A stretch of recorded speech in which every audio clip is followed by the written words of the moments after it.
Little Miss Tidy.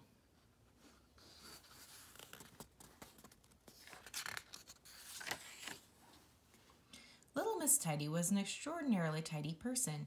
Little Miss Tidy's house had everything in its place. She had a huge handbag which she would fill with all sorts of things until she had time to put them away tidily.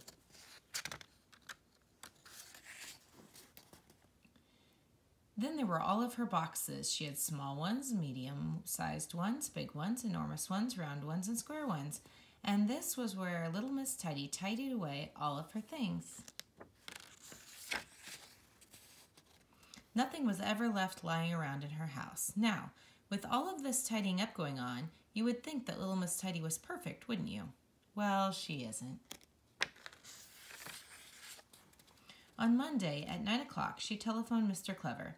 "As you are so clever," she said, "could you tell me where I put my hairbrush when I tidied up?" On Tuesday at 10 o'clock, she telephoned Mr. Mean. "As you like money so much," she said, "could you tell me where I put my purse when I tidied up?"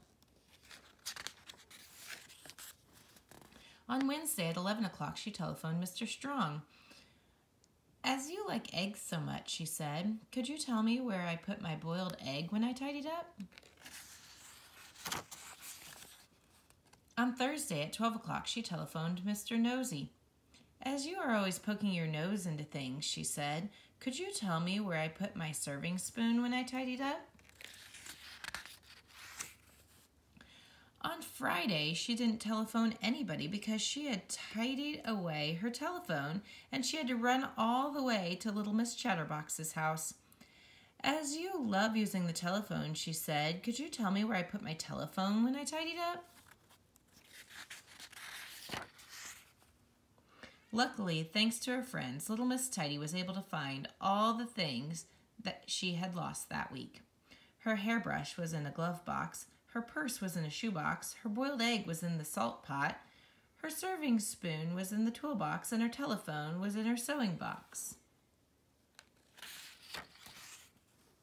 Little Miss Tidy certainly was very absent-minded when it came to remembering where she had put things when she was tidying up, but she couldn't help it. On Saturday, it was her birthday, and Little Miss Chatterbox came to her house carrying a splendid-looking parcel all tied up with red ribbon. Little Miss Tidy couldn't wait to see what was inside the present.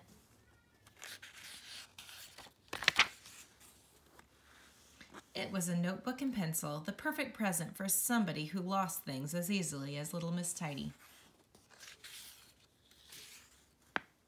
Little Miss Tidy was as happy as Mr. Happy. She spent the rest of the day opening all her boxes and writing down in her notebook everything that she had stored away in them. It was very late by the time she had finished her list. She went to bed very tired.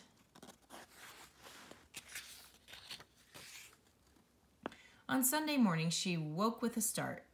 "My notebook and pencil," she cried. "Wherever did I put them when I tidied up?"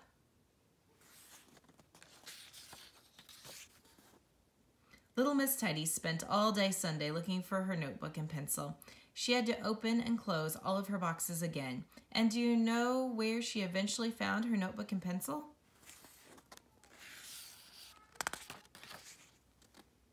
On her bedside table.